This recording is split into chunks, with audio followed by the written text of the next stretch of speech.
All right, everyone, welcome back to another episode of ICant-HeCan. My name is Sarai, and I am your host. And today we are starting a brand new Sound Minds series. We are going to be reading through the book of Ecclesiastes. And as you guys know, I have not read the Bible in full. Okay, I started, as I mentioned, probably in the beginning of the podcast. I started with Genesis all the way through Deuteronomy, and then I slowly made my way into different books as I started doing Bible studies with my old church and with several friends. So now that I have ventured off into different books, you guys know that we went through Ephesians. I did Philippians with one of my friends, Isis, who was doing her own Bible study, and thereafter I read, I think, maybe one or two other books. I'm currently reading Job, and I just finished Ecclesiastes, obviously, but I really enjoyed this book, even though I read it about 3 times because it was very, very confusing to me. I wanted to make sure that I did bring it to your attention, and I want you guys to actually read it for yourselves, just because one of the biggest points of life, in my opinion, is what King Solomon is talking about in this very book. So I find it very, very, very interesting, the way that it was written, the things that he says, the experiences that he shares. And I truly hope that you guys go into it for yourselves and that you're able to decipher a lot of the things that he is writing. Because in my opinion, he is a very poetic writer, which is extremely different than Paul. And you know that in Ephesians, everything was pretty straightforward, pretty easy to understand. So that's not really the case with Ecclesiastes. And I think that's in part why I truly did not have an easy time understanding it. But I don't want that to make you guys not read it, because at the end of the day, the message that is in this book is probably thus far the most relatable and the most accurate current day piece of wisdom that you guys can have and take and keep in your arsenal of Bible verses and all of that. So I do want to share this with you. And before I begin, I need to read the summary for you guys, because this book was a bit confusing to me. I think you guys could benefit from a summary of what the book is about and how it's written, or at least how most Bible scholars interpret it. So I really think it's important to read the introduction, and so that you guys know, I'm actually going through my Bible here. So if you hear the pages, that's what it is.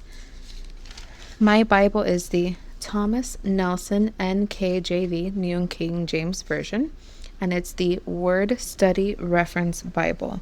So I'm not plagiarizing anything. I'm not claiming any of this introduction as my own. I am simply reading it straight from the book because it is very useful, and I think that you guys can truly, truly benefit from listening to what this book is about. So, the book of Ecclesiastes, the in summary says, Ecclesiastes chronicles what happens when a person goes through life with disregard for God, honestly sharing how the experiment unfolded and ended. Then it continues to say, how to study Ecclesiastes. Now, this is very important. I know I read this, but I truly didn't pay too much attention to it. So I really hope that you guys can benefit from this. And it says, it's either the greatest social experiment ever or the most depressing diary ever kept. Either way, Ecclesiastes gives us pictures of life's meaninglessness if we travel it without God. And it also reveals how meaningful all pursuits become when we put God in the driver's seat rather than go it alone. Ecclesiastes is so mysterious and misunderstood. It truly is. It's difficult even to classify. Including it in the category of Bible books labeled wisdom seems like a cruel joke, but Ecclesiastes simply gives truth from the sad side. It's very, very true. You guys will come to see that very quickly in this book. Tradition tells us that Solomon wrote Ecclesiastes.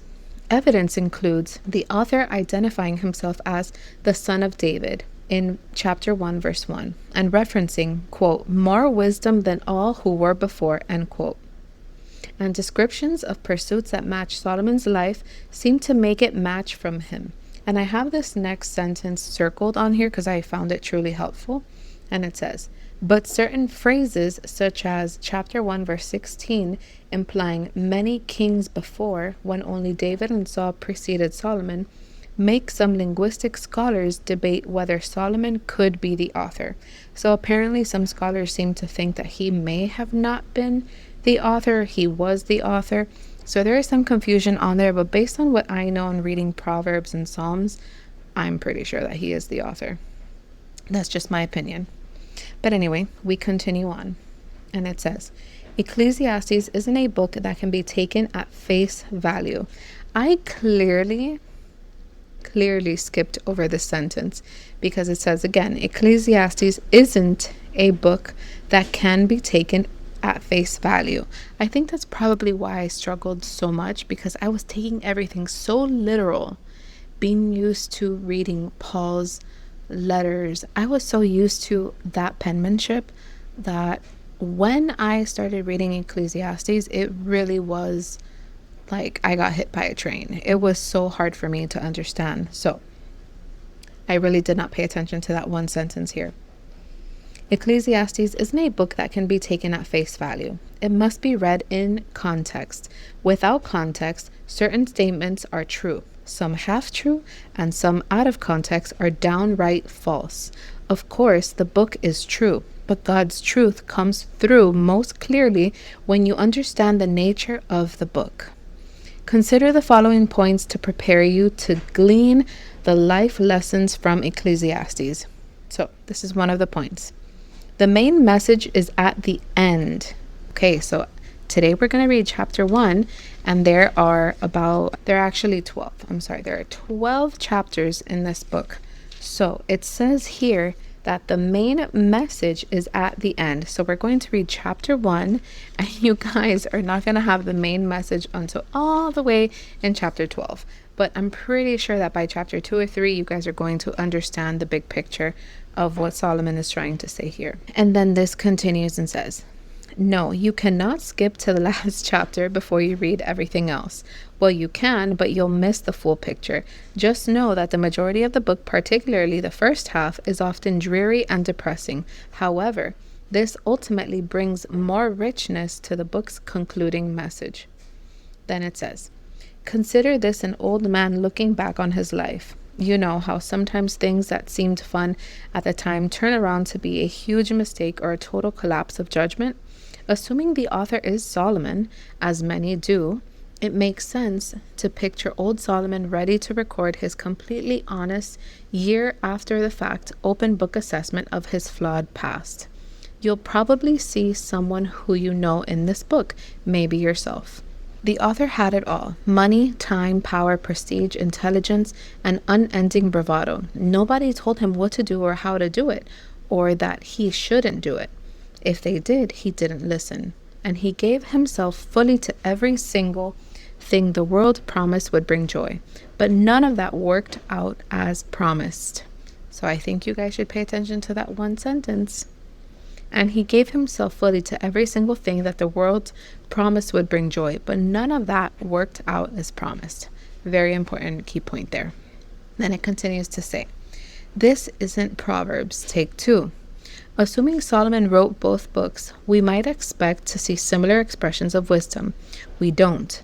A few of the passages will remind you of Proverbs. In my opinion, they actually remind me a lot of Proverbs. So it continues to say, but Proverbs provides straight to the point, no holds barred honesty about what is wise. Ecclesiastes takes you along the winding path of life before bringing you to the wise point at the end.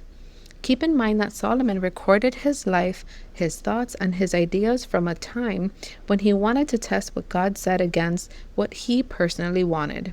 If you cherry pick from Ecclesiastes, you may well find yourself believing some things that don't line up with the rest of the Bible. As with every verse and book of the Bible, pay close attention to the context. Very important here. Continues to say, The writer asks many questions but comes up with one answer. Who am I? What do I do with my life? What am I here for? What's the meaning of all of this? These ageless questions are at the center of the author's search, and by the end, you too will understand the one truth that answers them all. You will be wiser for reading, studying, understanding, and applying Ecclesiastes. Maybe not after 5 minutes. I certainly did not feel wiser after 5 minutes of reading. I was even more confused than I had ever been reading the Bible. But it's totally worth it. And it continues to say, you will be wiser by reading, studying, understanding, and applying Ecclesiastes. Maybe not after 5 minutes, but if you walk through this book realizing a little earlier than the author that this life we have is not worth living without God, and I actually have that circled, is not worth living without God, you'll experience everything differently. This is a learn from my mistakes type of book. It surely is, you guys. Truly, truly, truly is a learn from my mistakes type of book. This is a been there, done that, wish I hadn't type of book. It's something you should read and believe before you're old enough to make the terrible choices the author made. This is a book that should be reread by those old enough to know better.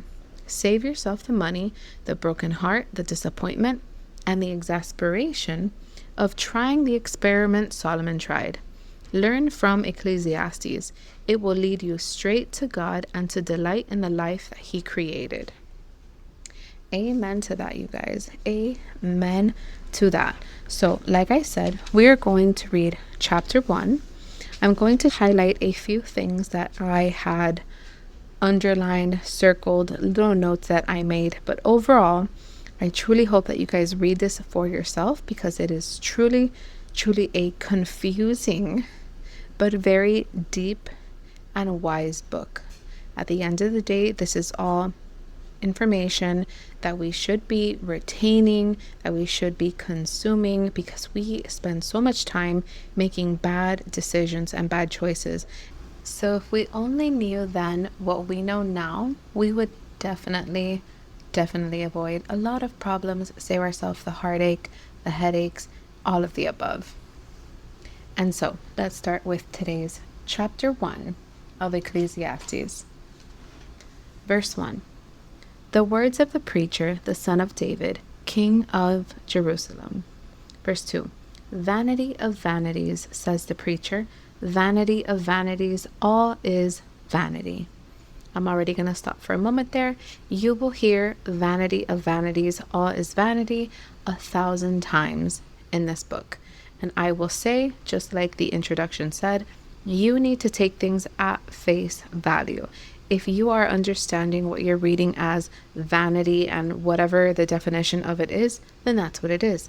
But if you are understanding vanity being something evil, or being arrogance, or being gluttony, or just wanting to party and do all these things that, Solomon explained, then that's what it is. Take it for how they are explaining what vanity is. Don't read too much into it. If you do, you are definitely going to go ahead and derail the exact same way that I did.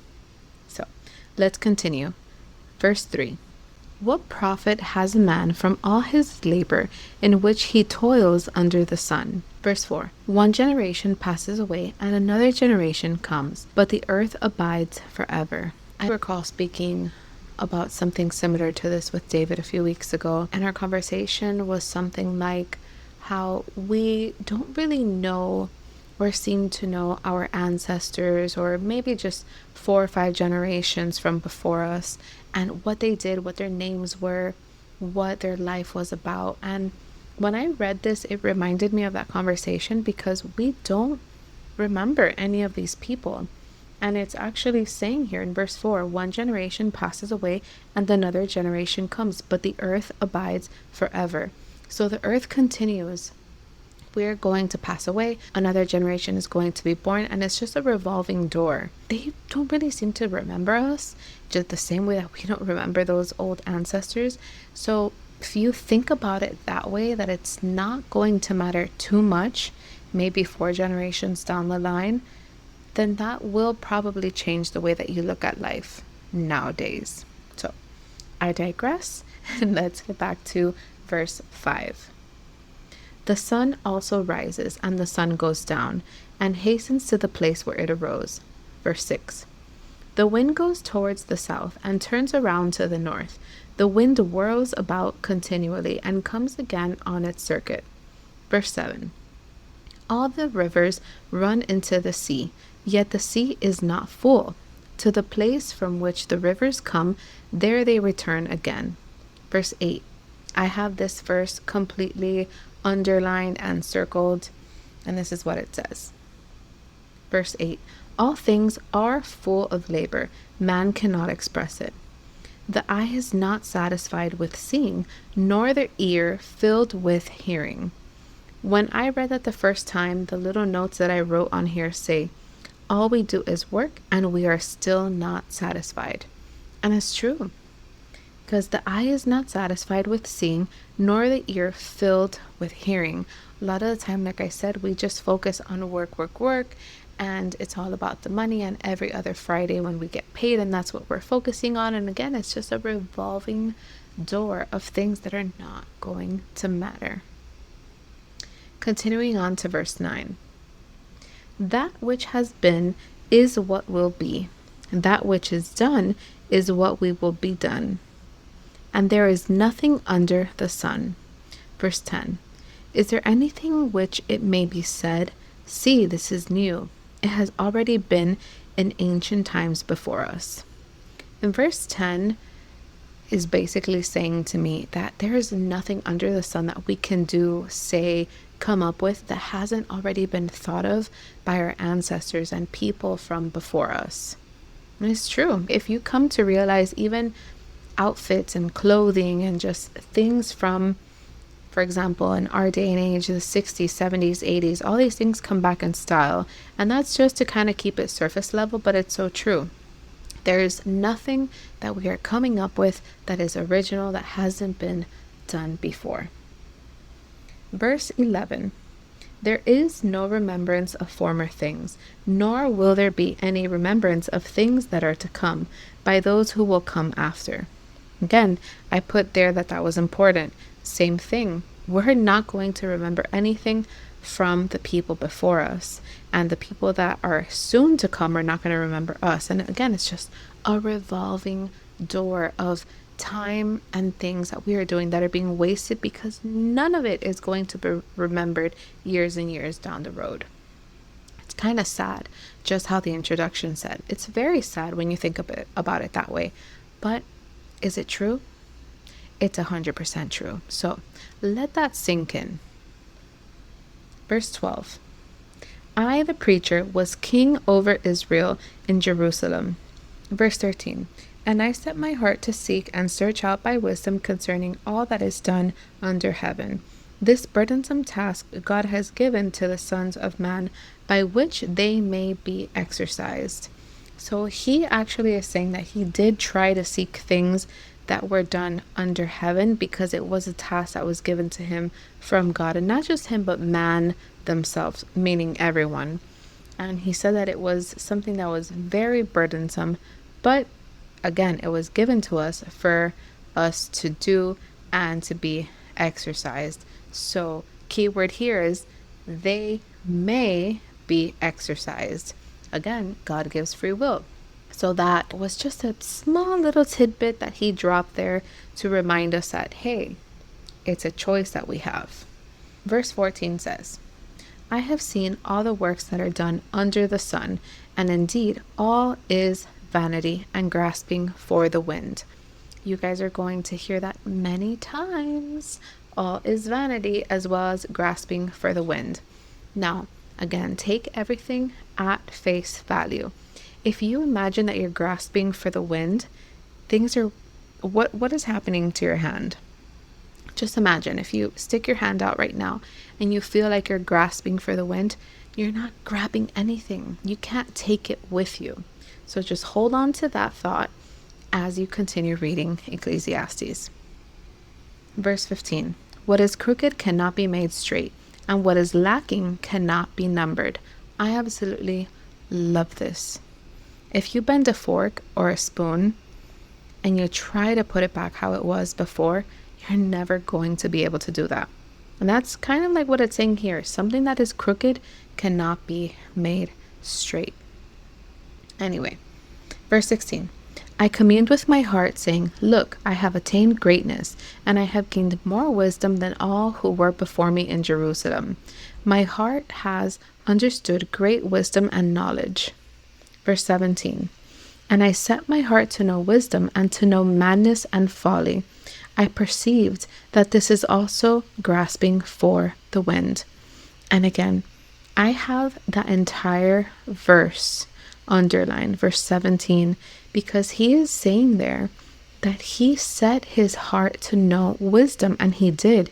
He was the king of Jerusalem. He had many great things, including wisdom and knowledge. And even so, after he set his heart to know it even more, he chose madness and folly, like just pure craziness in his life, just trying to live both ways with the wisdom that God gave, as he mentioned here in verse 13, the burdensome task that God has given the sons of man, but he also wanted to use the wisdom and knowledge that he had.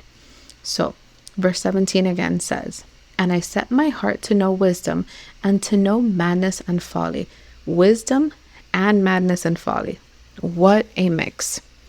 Continues to say, I perceived that this also is grasping for the wind. Again, he says that there. He wanted to know knowledge and wanted to know madness and folly.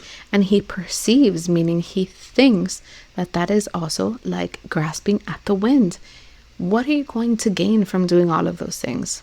Probably nothing. Verse 18, for in much wisdom is much grief, and he who increases knowledge increases sorrow. And that's true, because when you change, you see like Jesus. You truly do. And that really opens up your eyes to see how bad and how horrible and crazy the world is. Why? Because you are increasing your knowledge. You're increasing the way that your eyes are perceiving things. And when you see things in the way that Jesus saw the world, it's going to make you sad. There is no way that you can truly change your heart and not feel that way. So that concludes chapter 1 of Ecclesiastes. They're relatively short. Hope and I pray that you guys go back and read it for yourself, because there is definitely a lot to grasp from this. However, like I said, we won't get the answer until chapter 12. But if you hang tight and if you stick it through and you read it and you take the words of Solomon at face value, it will all click and make sense, you guys. I promise this is something that is so relatable to today's day and age that it is a must read. Once you understand it, believe me, you will apply it. So anyway, my friends, I hope this has blessed you. I thank you guys for listening and tuning in to another episode of the Sound Mind series, the book of Ecclesiastes. I love you guys. See you guys here again next week. Take care.